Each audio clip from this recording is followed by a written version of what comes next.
What's going on, everybody? This is Damon Redding, aka NY the Barber, Palm Mitchell National Educator, as well as Maverick Barber team member.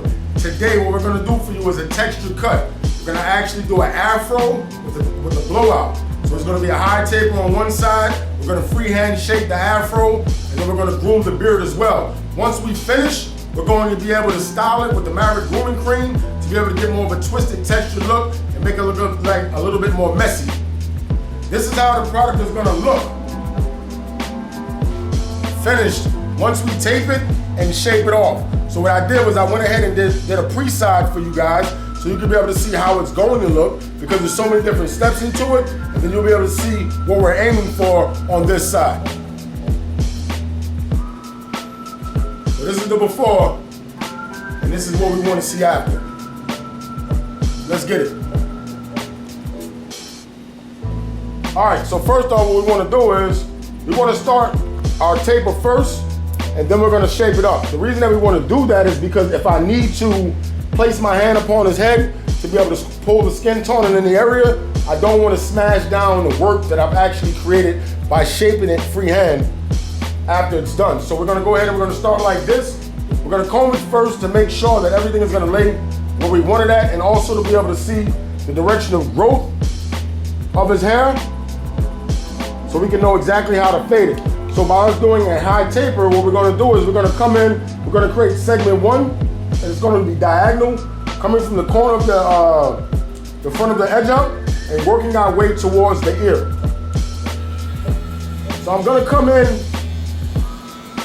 toe to heel, flicking it out slightly. What this does is it gives me the opportunity to soften the line of demarcation that I'm creating to make sure that it's not so hard in there that I'm having a difficult time removing it. Okay? So now that we have that, we're going to do the same thing in the back. We're going to try to keep the taper as low as possible in the back because we don't want to cut too far in to his afro. We're going to work our way like that. Next, we're going to come in, we're going to create segment 2. Now through segment 2, what I'm going to do is I'm going to take the clipper, do all the way open with the half, and then what we're going to do is we're going to come in and we're just going to flick it out. When we go in, we're going to make segment 2 about 1/4 of an inch, no more than 1/4 of an inch, because we don't want the taper to go up too high. We have to give ourselves room to fade.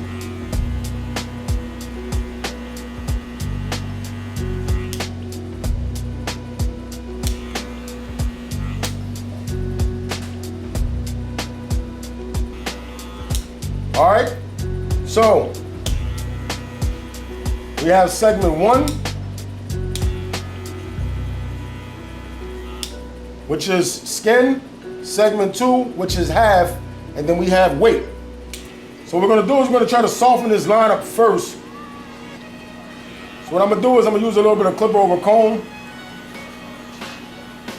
to just kind of soften that line up a little bit. We're gonna come in and we're gonna kind of freehand it just a little bit so I can be able to see exactly how I want it to be.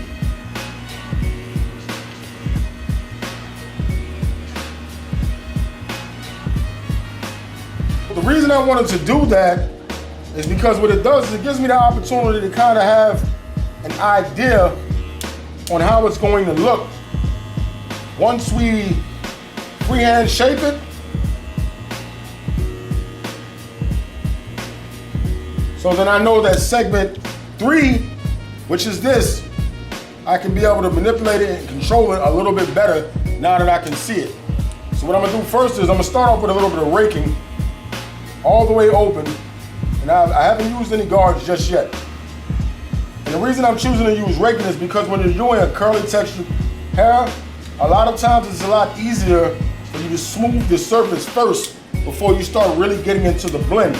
So what this is gonna do is it's gonna stretch the curls out and smooth the curls out, and it's also going to give it a more smoother effect, and it's going to debulk it as well. So when I go to try to blend it out, it doesn't push the line up too far.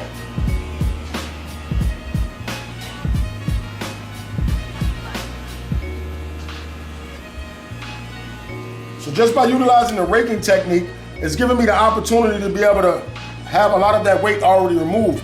So now when I go to my next guard to try to blend segment 3 into segment 2, it's going to be a lot easier for me.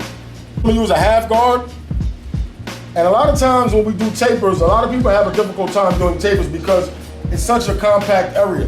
But you have to look at it like this. It's still considered to be a fade, it's just more of a compact and controlled area for you to fade in.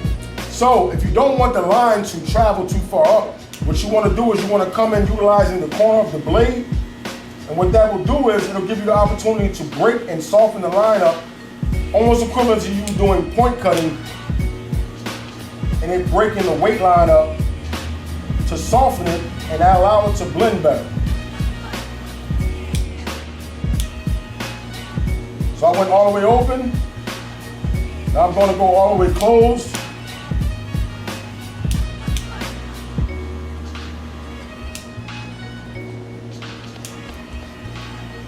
And then I'm going to come in with my half guard all the way open.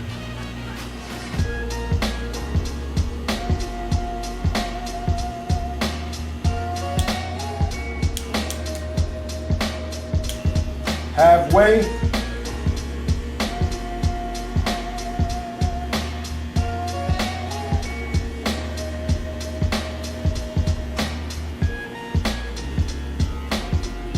And this area right here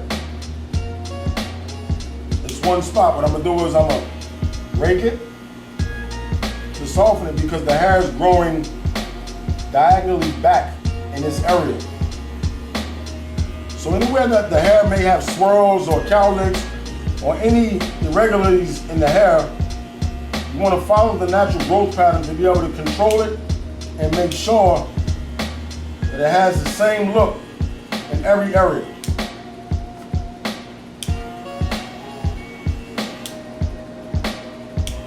Now we're going to come down, go halfway, and we're going to start attacking segment 2 into segment 1.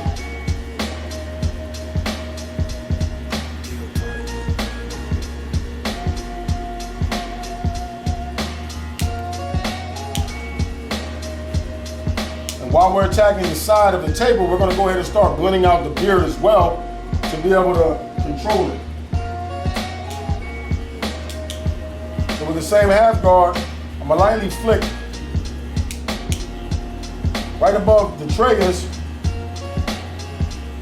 to reduce any additional weight line that may be in it.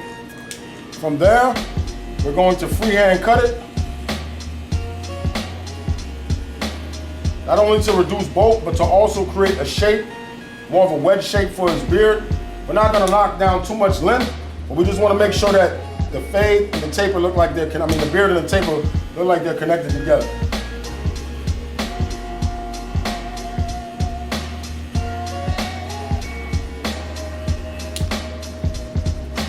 So we're gonna follow the same procedure going towards the back. Down circle.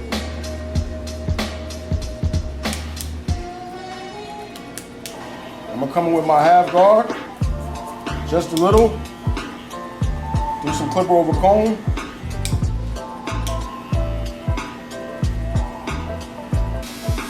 And when you freehand shape, what you basically are doing is you're riding the shape of the head with the heel of the clipper and then using it to rest to allow the toe of the clipper to be able to cut the hair and shape it and not take too much off at the same time.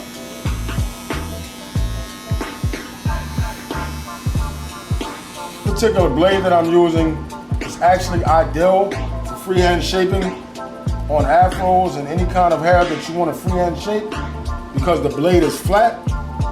So it's a surgical blade and it makes it a lot easier for the hair to be able to come off and be even. You have to be mindful of the facial shape. If the face is already round and you make the afro too round, it's going to make the face look a lot wider. So typically what I like to do is, if you look at it from this perspective, I actually came out and I made it protrude a little bit out towards the parietal area to be able to take some of the roundness out of his face. So it looks a lot more balanced as opposed to it being perfectly round, and then it would make his face look really round.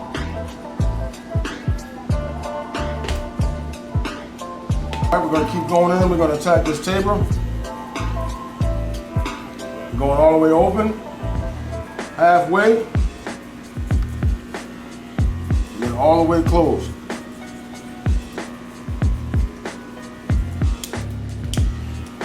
Now a lot of his hair is growing up. So what we're gonna have to do is we're gonna use a little bit of raking on here to make sure that we're going against the grain that we want to. So we're going against the grain now, all the way open, utilizing the half guard because the armature on the clipper is all the way open.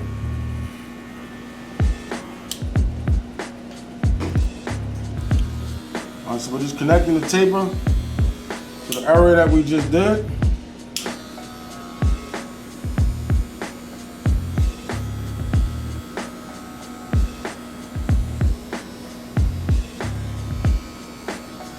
You can even go all the way close, or you could just leave a little bit back to make sure it's picking the hair up.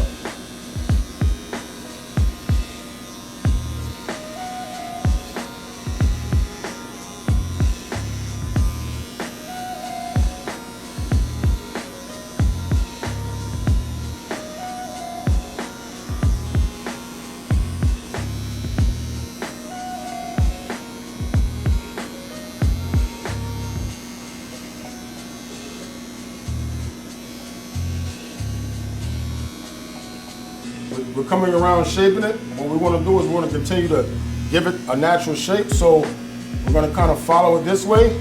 Also, what I like to do is I like to trim the hair off the front of the edge up.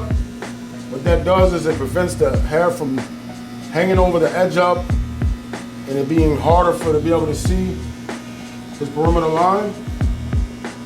So what I do is I take my clipper and I place it on the forehead like this, and I rest the heel of the clipper on the forehead, and I follow the natural shape and only cut off what's natural for it to be.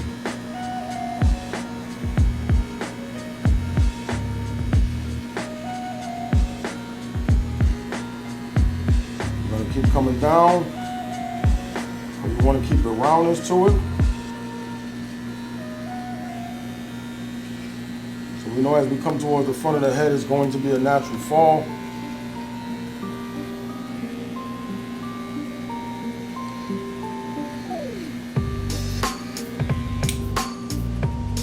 Now you can see that this side is connected to that side.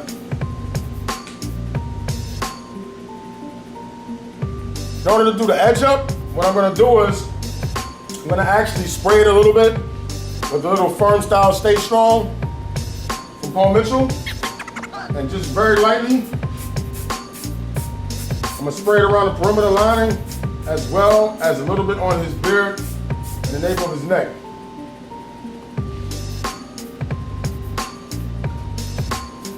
Then we're going to come in with a little bit of enhancement.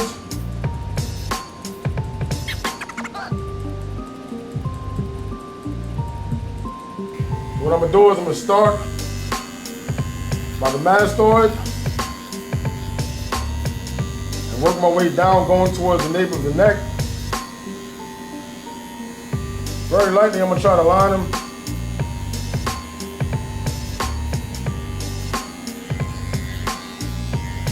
So you can see that the hairspray actually helps keep the hair stationary in place that we want it to line.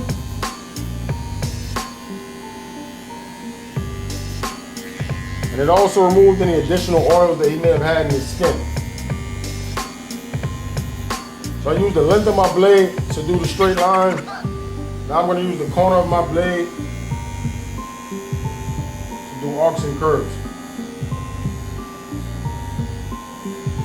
We're going to work our way towards this corner in this area right here.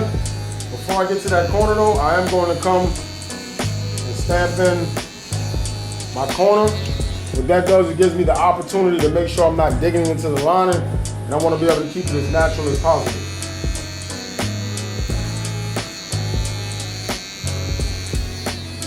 I Also notice that I stay parallel to the area that I'm working on to ensure that I'm being able to control it.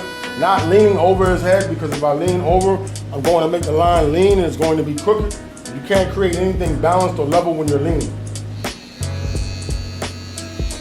Freehand just a little bit of the wild ends off.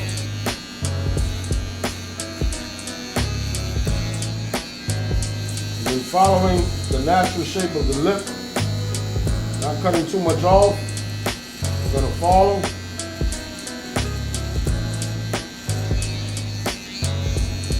Going to go in, we're going to do a little bit of razor work. Just a little bit of moderate detail.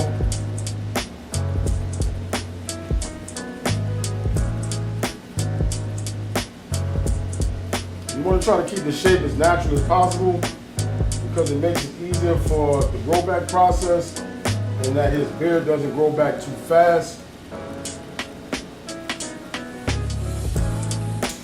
I'm just going to come in, kind of freehand shape any wild hairs that need protruding over the edge up.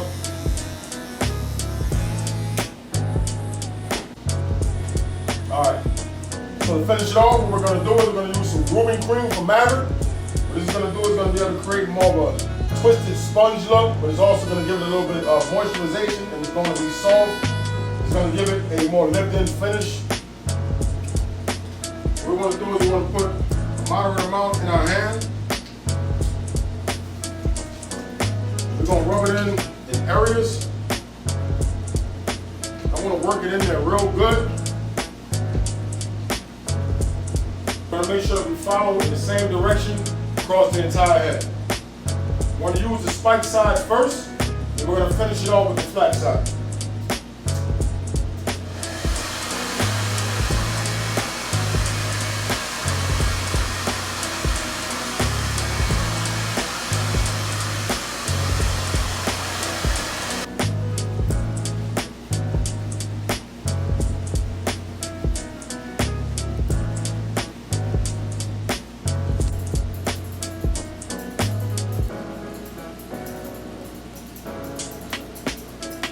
And this is the finished product. The messy texture look, utilizing the Maverick Grooming Cream, the sponge, tape work, beard work, shape work, Afro.